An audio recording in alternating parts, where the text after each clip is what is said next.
Today, I'd like to share a quick tip about the Edit Selection command. It is located in the Selections menu. There is also an icon for it, in the Layers palette.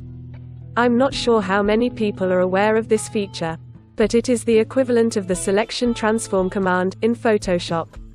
It has to do with manipulating the selection itself. The marching ants. In this photo, suppose we need to select just the lens of the camera.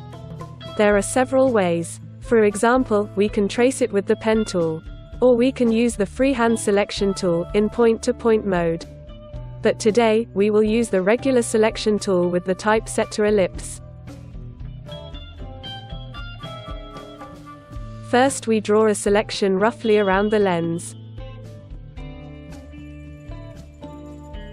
By dragging the mouse with the right button depressed, we can move the selection around. However, it is nearly impossible to have an exact match between our selection and the shape of the lens. We are gonna need some more help. Here is where the Edit Selection comes to the rescue. With the marching ants still active, we enter the Edit Selection mode. Either by clicking on its icon in the Layers palette, or from the Selections menu. By doing so, our current selection turns red. Now we can switch to the Pick tool, and its functionality will become available just for the selection. We can rotate it, we can scale it, we can distort it, we can move it, we can even flip it, horizontally, or vertically.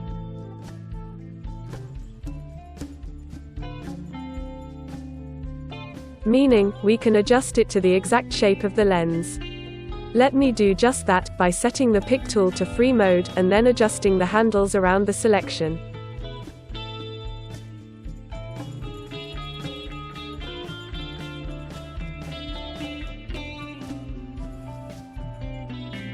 There it is.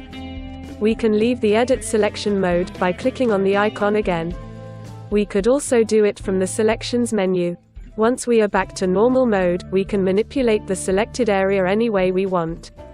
Let me for example promote it to a new layer, change the color, and set the blend mode to dodge.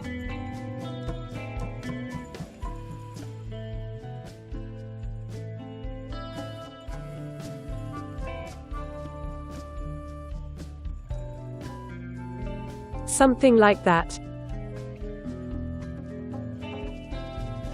The Edit Selection mode works no matter the tool we used for making the selection.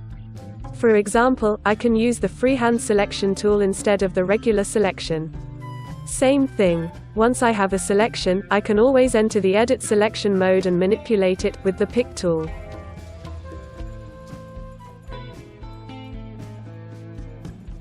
When we are done, we exit the Edit Selection mode.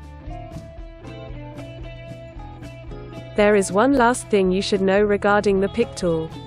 When we are in Edit Selection mode, we can move the selection around using the Pick tool. Meaning, moving around the marching ants. Like so. However, when the Edit Selection mode is not active, and we move the selection with the Pick tool, something totally different happens. With the first click, the area enclosed by the marching ants gets promoted to a new layer. Subsequent attempts to move the selection result in the new layer being moved around. This is the default behavior of the Pick tool. So, keep that in mind. As shown in the beginning of the video, if you need to quickly move around the marching ants, without entering the Edit Selection mode, you can drag them with the right mouse button depressed. This concludes today's tutorial. Let me know if you knew about the Edit Selection mode. Thank you for watching.